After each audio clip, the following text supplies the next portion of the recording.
Hi అండి. అందరికీ నమస్కారం. Welcome to my channel. ఈ వీడియోలో ఏపీ ప్రభుత్వ ఉద్యోగ పెన్షనర్ల జీతాలు మరియు పెన్షన్లపై డీడీఓ ఆదేశాలు, ఉద్యోగుల బిల్లులపై కీలకం పూర్తి సమాచారాన్ని వీడియో తెలుసుకుందాము. వీడియోని ఎక్కడే గానీ స్కిప్ చేయకుండా ఎండ్ వరకు చూడండి. అప్పుడే ఇన్ఫర్మేషన్ పూర్తిగా అర్థమవుతుంది.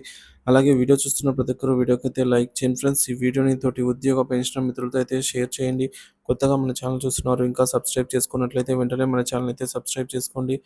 దీని ద్వారా నేను చేసే లేటెస్ట్ వీడియోస్ అన్నీ మీ వరకు రీచ్ అవుతాయి. ఇక ఆలస్యం చేయకుండా వివరాల్లోకైతే వెళ్ళిపోదాము. ఫ్రెండ్స్, ఇక విషయానికి వచ్చినట్లయితే ఆంధ్రప్రదేశ్ ప్రభుత్వ ఉద్యోగులకు ముఖ్య సమాచారం అండి. నిధి పోర్టల్ ద్వారా జీతం బిల్లుల సమర్పణపై మార్గదర్శకాలు. ఆంధ్రప్రదేశ్ రాష్ట్ర ప్రభుత్వ ఉద్యోగులందరికీ ముఖ్యమైన ప్రకటన. ఫిబ్రవరి నెల జీత బిల్లుల సమర్పణకు సంబంధించి ప్రభుత్వం కొత్త మార్గదర్శకాలను విడుదల చేసింది.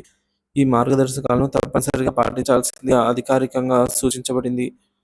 జీతం బిల్లుల సమర్పణకు ముఖ్యమైన ఆదేశాలు. ఎర్నడ్ లీవ్స్ ఈఎల్ వివరాల నమోదు. ప్రతి ఉద్యోగి నవంబర్ 2025 నాటికి ఖాతాలో ఉన్న ఎర్నడ్ లీవ్స్ ఈఎల్ వివరాలను తప్పనిసరిగా నిధి పోర్టల్లో అప్లోడ్ చేయాలి. ఈ ప్రక్రియ పూర్తి చేయని ఉద్యోగుల జీత బిల్లులు ప్రాసెస్ చేయడం సాధ్యపడదన్నమాట. అలాగే service register SR scanning copy సమర్పణ.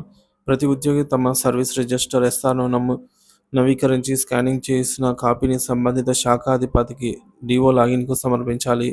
ఎస్ఆర్లో ఎర్నడ్ లీవ్ వివరాలను అప్డేట్ చేయకపోతే జీతం బిల్లులు ప్రక్రియ నిలిచిపోతుంది. ఇక నిధి పోర్టల్లో ఎక్కడ అప్లోడ్ చేయాలి అంటే, నిధి పోర్టల్లో మనము ప్రీపే బిల్ యాక్టివిటీస్ విభాగంలో ఆప్షన్లో తగిన ఆప్షన్ అందుబాటులో అయితే ఉంటుంది. So department officer DO login ద్వారా వివరాలను అయితే సమర్పించాల్సి ఉంటుంది. చివరి తేదీ ఫిబ్రవరి 20, 2025 అండి. ఈ తేదీ లోపల లీవ్ బ్యాలెన్స్ మరియు ఎస్ఆర్ స్కానింగ్ కాపీని సమర్పించాలి. ఈ ప్రక్రియను పూర్తి చేయకపోతే ఫిబ్రవరి నెల జీతం విడుదల కష్టమే. ఉద్యోగులకు ముఖ్యమైన సూచనలు. మీ సర్వీస్ రిజిస్టర్లో ఎర్నడ్ లీవ్స్ వివరాలను సరిచూడండి. ఎస్ఆర్ యొక్క స్పష్టమైన స్కానింగ్ కాపీని సిద్ధం చేసుకుని ఫిబ్రవరి 20వ తేదీ లోపల మీ డిపార్ట్మెంట్ ఆఫీసర్కు సమర్పించండి. ఈ సమర్పించిన తర్వాత మీ డిపార్ట్మెంట్ ఆఫీసర్ నుంచి రసీదు తీసుకోవడం మర్చిపోకండి. ఈ ప్రక్రియను మీ తోటి ఉద్యోగులకు తెలియజేయండి. అందరూ తగిన సమయానికి పూర్తి చేసుకోవడానికి సహాయపడండి. గమనిక: జీతం పొందడంలో ఆటంకం కలగకుండా ఉండాలంటే ఈ ప్రక్రియను సమయానికి పూర్తి చేయాలని ప్రభుత్వ అధికారులు సూచిస్తున్నారు. సంబంధిత ఉద్యోగులు తగిన చర్యలు తీసుకొని ఫిబ్రవరి 20 లోపల వివరాలను సమర్పించాలని అయితే కోరుచున్నారు.